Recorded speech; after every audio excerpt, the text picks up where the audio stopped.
What if I told you that behind the glitz and glamour of Hollywood's golden age lurked financial disasters so catastrophic they nearly toppled entire studios? 1964 wasn't just another year in cinema. It was a battlefield where Hollywood's most ambitious projects crashed and burned, leaving careers in ruins and studio executives scrambling to explain millions in losses. The early 1960s marked a pivotal moment for the film industry. Television was stealing audiences away from theaters, cultural attitudes were rapidly shifting, and the old Hollywood studio system was crumbling. Studios responded by doubling down on spectacle, bigger budgets, longer runtimes, and lavish productions they hoped would lure audiences back to theaters. For many, this strategy backfired spectacularly. From historical epics that consumed resources like Hungry Beasts to star-studded productions that failed to connect with changing audience tastes, 1964's box office disasters reveal the fragility behind Hollywood's facade of success. Let's dive into these financial catastrophes that changed the course of cinema history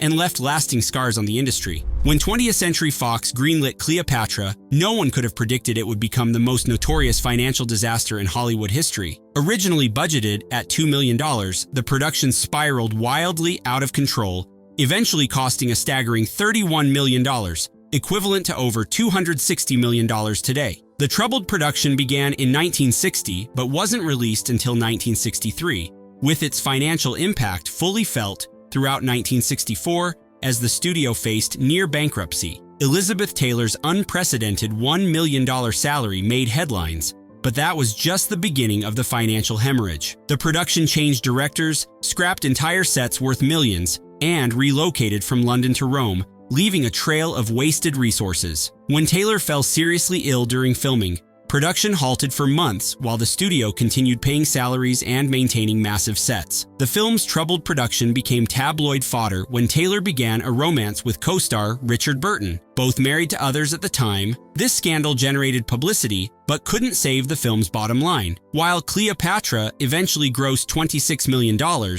making it the highest-grossing film of 1963, the astronomical production costs meant the studio needed to earn twice that amount just to break even. The fallout was severe.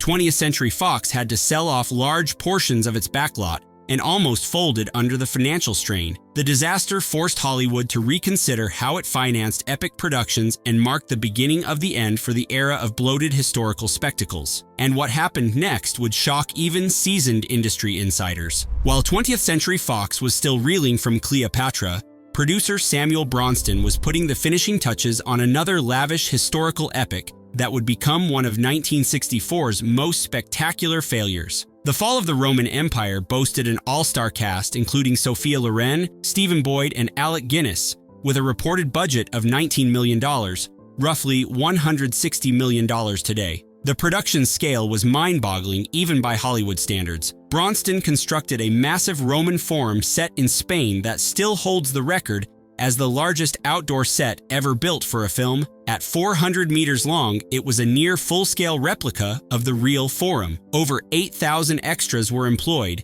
and no expense was spared on authentic costumes and props. Despite positive reviews praising its epic scope and strong performances, audiences failed to show up. The film grossed only $4.75 million in North America, covering just a fraction of its enormous budget. The failure wasn't just financial, it effectively ended Samuel Bronston's career as a major producer, and his studio soon declared bankruptcy. The film's commercial disaster coincided with changing audience tastes. By 1964, viewers were growing weary of lengthy historical epics and gravitating toward more contemporary stories. Coming on the heels of Cleopatra, it confirmed that the era of unlimited spending on historical spectacles was over. But the industry's financial bloodbath was just beginning. With a promising concept combining Viking adventure and North African intrigue, the Longships seemed positioned for commercial success. The film starred Richard Widmark and Sidney Poitier, both major box office draws, and featured spectacular action sequences. However, this Yugoslav-British co-production would soon join the ranks of 1964's most notorious financial disasters. Production troubles plagued the film from the start. Filming in Yugoslavia stretched the $5 million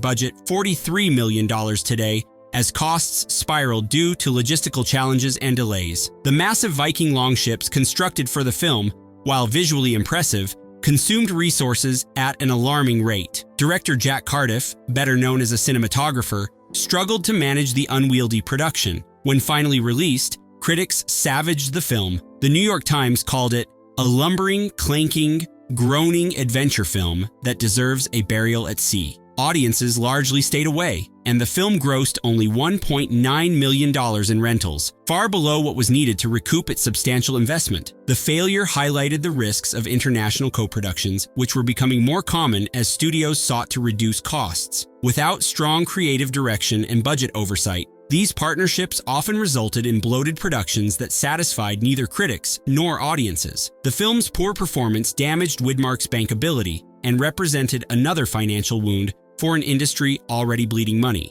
But Hollywood's financial pain was about to intensify with another prestigious project gone wrong. Not all box office disasters are critical failures, as Beckett powerfully demonstrates. This historical drama, starring Richard Burton and Peter O'Toole as Thomas Becket and King Henry II, earned universal acclaim and amassed an impressive 12 Academy Award nominations. Yet, despite this recognition, the film failed to recoup its $3 million budget at the box office. The production values were impeccable, with authentic medieval settings and costumes creating a vivid portrayal of 12th century England. Both lead actors delivered powerhouse performances that are still studied by acting students today. Critics hailed it as a masterpiece of historical drama, with particular praise for the screenplay's sharp dialogue and complex moral themes. But the film's serious, dialogue-heavy approach proved a hard sell to general audiences in 1964. Released in a marketplace increasingly dominated by colorful spectacles and contemporary stories,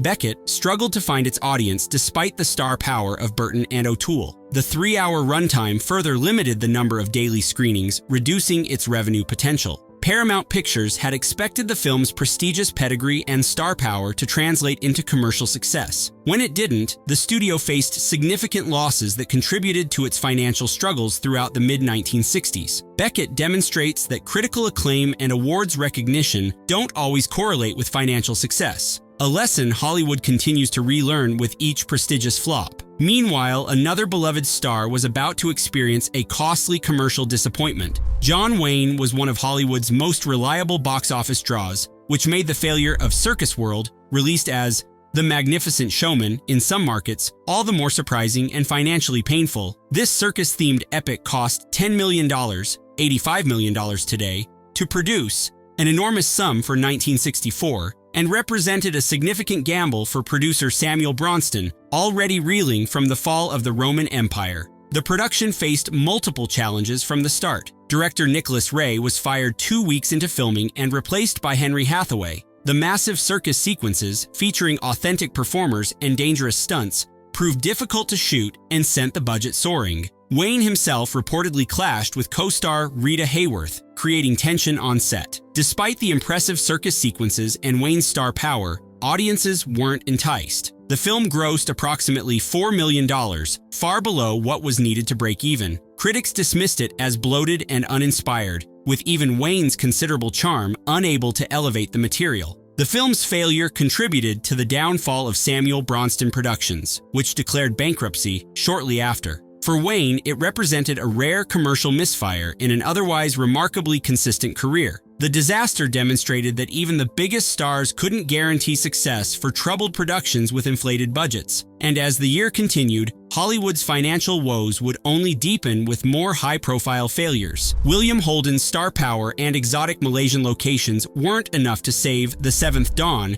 from becoming another of 1964's significant financial disappointments. This adventure drama, set during the Malayan emergency, cost United Artists approximately $4 million to produce, but failed to resonate with American audiences despite its timely subject matter related to communist insurgency in Southeast Asia. The production faced numerous challenges shooting on location in Malaysia. Tropical weather caused delays, and the remote filming locations increased transportation and logistical costs. The film's political themes, complex and nuanced for the time, proved difficult to market to mainstream audiences looking for simpler entertainment. Despite strong performances from Holden, Susanna York, and Capucine, the film received mixed reviews, with many critics finding the story confusing and the pacing uneven. Audiences largely stayed away, and the film grossed only about $2 million, resulting in a significant loss for United Artists. The failure of The Seventh Dawn reflected Hollywood's struggle to address contemporary political issues while still creating commercially viable entertainment. Films addressing complex geopolitical realities often failed to find audiences, especially when marketing campaigns couldn't distill their themes into easily digestible concepts. This lesson would be repeatedly learned throughout the turbulent 1960s as studios attempted to remain relevant amid rapid social change. But not all financial disappointments stayed that way, as our next film demonstrates. It might surprise modern viewers to learn that Zulu, now considered a classic war film, was initially a commercial disappointment in the crucial American market. This British production, depicting the 1879 Battle of Rorke's Drift between 150 British soldiers and 4,000 Zulu warriors, cost approximately $2 million, but struggled to find an audience when released in America in mid-1964. The film faced several commercial challenges. American audiences were less familiar with this chapter of British colonial history, and the film lacked major American stars to draw viewers. Michael Caine, in his first major role, wasn't yet the household name he would become. Additionally, the film's ambiguous portrayal of colonialism, revolutionary for its time in showing respect for the Zulu warriors, made marketing difficult in a still segregated America. While the film performed well in the UK, its North American release by Paramount generated disappointing returns. Critics generally praised the battle sequences and direction, but questioned the historical accuracy and colonial perspective. The film initially appeared to be another victim of 1964's box office curse. However, unlike many films on our list, Zulu found redemption through television broadcasts and home video releases. Over subsequent decades, it developed a strong cult following and is now widely regarded as a classic war film and a breakthrough for Michael Caine's career. This demonstrates how initial commercial failure doesn't always determine a film's ultimate cultural impact or long-term profitability. Meanwhile, even the biggest stars of the era weren't immune to box office disappointment. The Rat Pack, Frank Sinatra, Dean Martin, Sammy Davis Jr., and friends had previously struck box office gold with films like Ocean's 11. Their star power and cultural cachet seemed unassailable, which made the commercial failure of Robin and the Seven Hoods particularly shocking to Warner Brothers executives. This gangster musical hybrid, transposing the Robin Hood legend to Prohibition-era Chicago, cost $4 million, but grossed only $4.5 million, barely covering its production budget before marketing costs. The production was marred by tragedy when Frank Sinatra's son was kidnapped during filming, forcing a 2-week shutdown. More troublingly, the film was released as the Rat Pack's cultural moment was waning. The Beatles had just arrived in America, dramatically shifting popular culture toward youth-oriented entertainment and making the Rat Pack seem suddenly dated. Critics were harsh, finding the film overlong and self-indulgent, with the stars appearing to have more fun making it than audiences had watching it. Even the musical numbers, usually reliable highlights in Rat Pack films, received mixed reviews. The lackluster performance signaled the end of the Rat Pack film era and reflected Hollywood's struggle to maintain established formulas in a rapidly changing cultural landscape. The film's failure demonstrated how quickly audience tastes could shift in the turbulent 1960s, leaving even recently successful formulas suddenly obsolete. No one was immune to changing audience preferences, not even the most controversial productions designed to shock and titillate. The Carpetbaggers, based on Harold Robbins' scandalous novel about a Howard Hughes-like tycoon, was designed to shock audiences with its frank portrayal of Hollywood corruption and sexual content. Paradoxically, this film became one of 1964's major disappointments despite, or perhaps because of, its controversial material. While not a complete financial disaster, it significantly underperformed against Paramount's enormous expectations and marketing investment. The production didn't stint on star power, featuring George Peppard, Carol Baker, and Alan Ladd in his final role. The budget swelled to $6 million as producers embraced the novel's lurid elements while still navigating production code restrictions. The resulting compromises satisfied neither those wanting faithful adaptation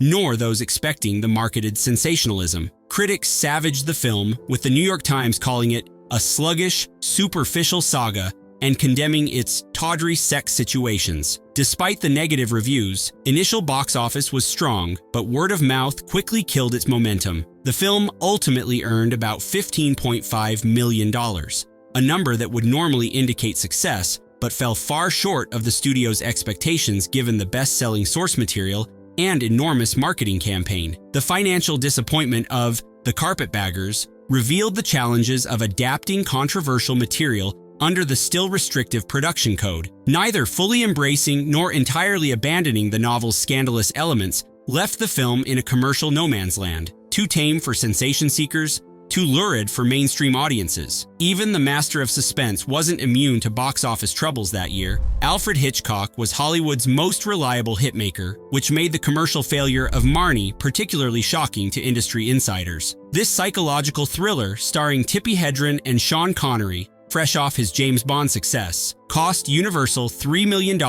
but earned only $3.5 million, barely covering its production costs and representing Hitchcock's weakest commercial showing in years. The film's troubled production likely contributed to its problems. Hitchcock's complicated relationship with star Tippi Hedren reportedly created tension on set. His initial choice, Grace Kelly, had declined to return to acting after becoming Princess of Monaco, forcing a casting change. Additionally, the film's complex psychological themes and controversial marital disputes made marketing difficult. Critics were divided, with some praising the film's psychological complexity, while others found it implausible and poorly executed. Audiences expecting another crowd-pleasing thriller like Psycho or North by Northwest were confronted instead with a dense character study of a deeply troubled woman, not the escapist entertainment many sought in 1964. The film's poor performance temporarily damaged Hitchcock's commercial reputation, though he would recover with subsequent hits. Interestingly, like several other films on our list, Marnie has been critically reappraised over time and is now considered by many film scholars to be among Hitchcock's most complex and rewarding works. But its initial failure contributed to Hollywood's financially disastrous year, and sometimes bad timing could sink even the most compelling films. In what might be history's most unfortunate case of release timing,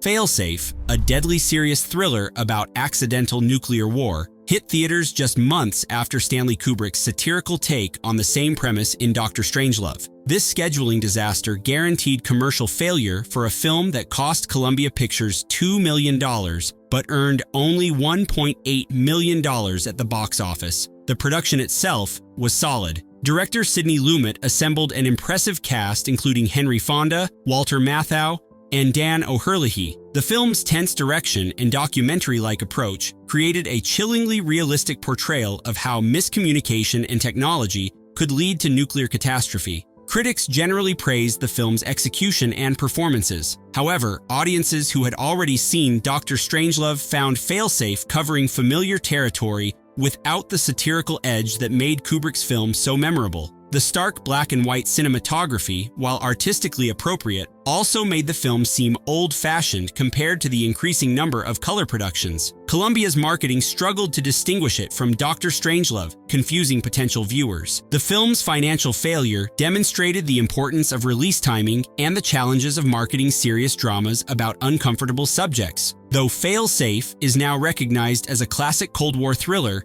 its initial reception was overshadowed by unfortunate timing and audience exhaustion with nuclear anxiety. Sometimes even the most prestigious literary adaptations couldn't find their audience. Based on Enid Bagnold's successful stage play and featuring the formidable talents of Deborah Kerr and Haley Mills, The Chalk Garden seemed positioned for both critical and commercial success. Instead, it became another victim of 1964's box office curse, failing to recoup its $2 million production budget and disappointing Universal executives who had hoped for a prestigious hit. The film struggled to translate the play's psychological complexity and verbal brilliance to the screen. Director Ronald Neame opted for a faithful adaptation rather than opening up the play, resulting in a film that critics found stagey and constrained despite the occasional garden scenes. The central relationship between a troubled teenager and her mysterious governess, compelling on stage, didn't generate the same tension on screen. Audiences in 1964 were increasingly drawn to more visually dynamic and contemporary stories,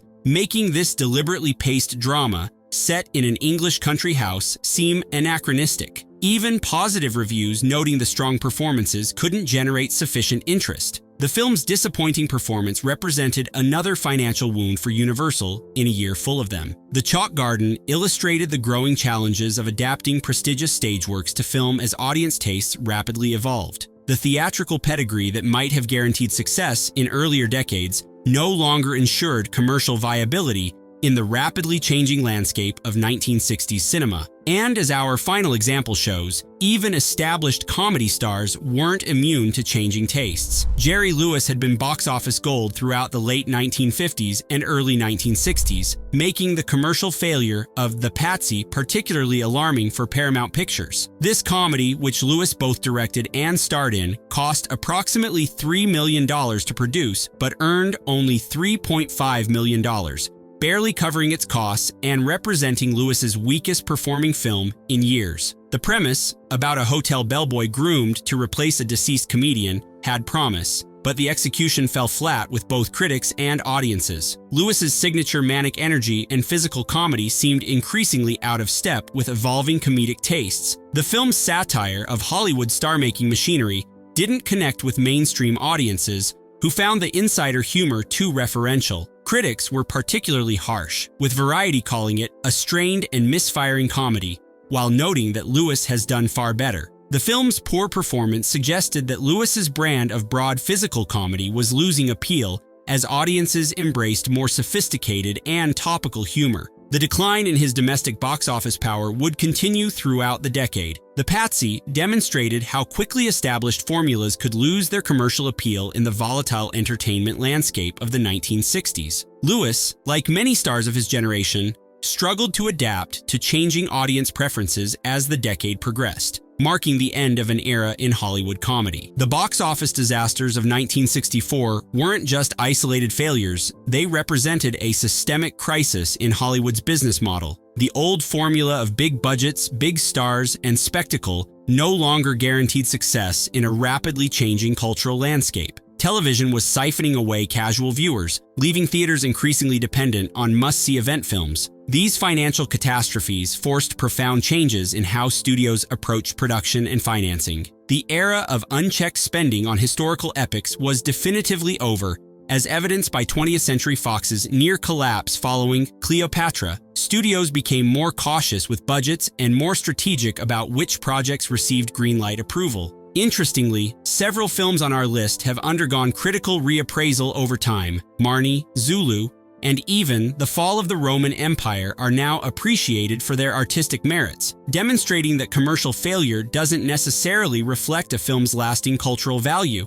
Some have found new life through television, home video, and streaming platforms, reaching audiences more receptive to their particular qualities. The box office disasters of 1964 cleared the way for the new Hollywood movement that would emerge by decade's end. Young filmmakers like Francis Ford Coppola, Martin Scorsese, and Steven Spielberg would bring fresh approaches and contemporary sensibilities that reconnected cinema with changing audience tastes. In this way, these financial failures served as the necessary disruption that allowed American cinema to reinvent itself for a new era. Hollywood has always been an industry of extreme financial risk where spectacular failures often teach more valuable lessons than safe successes. The box office disasters of 1964 remind us that even the biggest stars, most prestigious projects, and most lavish productions can fail when they lose touch with audience desires. It's a lesson the industry continues to relearn with each new generation of blockbuster flops.